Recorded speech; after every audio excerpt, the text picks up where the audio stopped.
नागपुर के नंदनवन थाना क्षेत्र में जबरन लूटपाट की घटना सामने आई है। जानकारी के अनुसार फिरियादी यश कैलाश इंगड़े निवासी अंतुजा नगर भांडेवाड़ी वाटोड़ा नागपुर अपने फार्मेसी का दुकान बंद करके मोटरसाइकिल से घर लौट रहे थे। उसी दौरान खरबी चौक से वाटोड़ा चौक के बीच स्थित बार के सामने दो आरोपियों ने मालवाहक चारवैया वाहन से उनकी गाड़ी को रोका।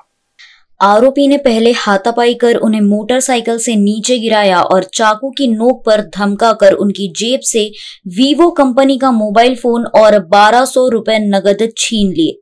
कुल मिलाकर लगभग 5200 रुपए का माल जबरन छीन कर आरोपी मौके से फरार हो गए। फिरियादी की शिकायत पर नंदनवन थाने में संबंधित धाराओं के तहत मामला दर्ज किया गया है। शिकायत को गंभीरता से लेते हुए पुलिस उप निरीक्षक दवड़ी के मार्गदर्शन में नंदनवन पुलिस ने तुरंत कार्रवाई की और जाल बिछाकर आरोपियों को गिरफ्तार किया। गिरफ्तार आरोपियों की पहचान मोहम्मद सोहेल, मोहम्मद अशफाक निवासी हसनबाग कब्रिस्तान के पास नंदनवन और शाहरुख शेख उर्फ पेंटर शेख महमूद निवासी शिवनगर झोपड़पट्टी नंदनवन के रूप में हुई है। पूछताछ में दोनों ने वारदात को कबूल किया है। पुलिस ने दोनों को हिरासत में लेकर आगे की जांच शुरू कर दी है। तक्रारदार यश इंगळे हे त्यांचं फार्मसी दुकान बंद करून घरी जात असताना खरबी चौक ते वाटोडा चौकच्या दरम्यान त्यांच्या पाठीमागून ते टू व्हीलरने जात होते।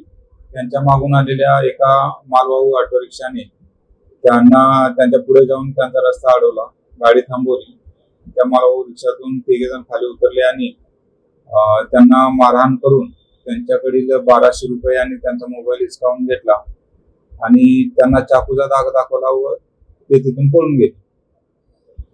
सदरची तक्रार फिर्यादीने दिल्यानंतर गुन्हा दाखल करण्यात आलेला आहे। या गुन्ह्यामध्ये सोहेल खान या आरोपीला तात्काळ अटक करण्यात आलेली आहे आणि इतर जे दोघे जण आहेत त्यातील एक शेख शाहरुख नावाचा आरोपी आहे आणि त्याचा साथीदार असे दोघे जण फरार आहेत। त्यांना देखील नंदनवनचे तपास पथक त्यांच्या मार्गावरती आहे। लवकरच त्यांना देखील अटक करण्यात येईल। दाखल गुन्ह्याचा पुढील तपास PSI दळवी करीत आहे। सदरची कामगिरी आम्ही वरिष्ठ पोलीस अधिकारी यांच्या मार्गदर्शनात केलेली आहे। कैमरामैन अखिलेश के साथ अभिषेक पानसे की रिपोर्ट।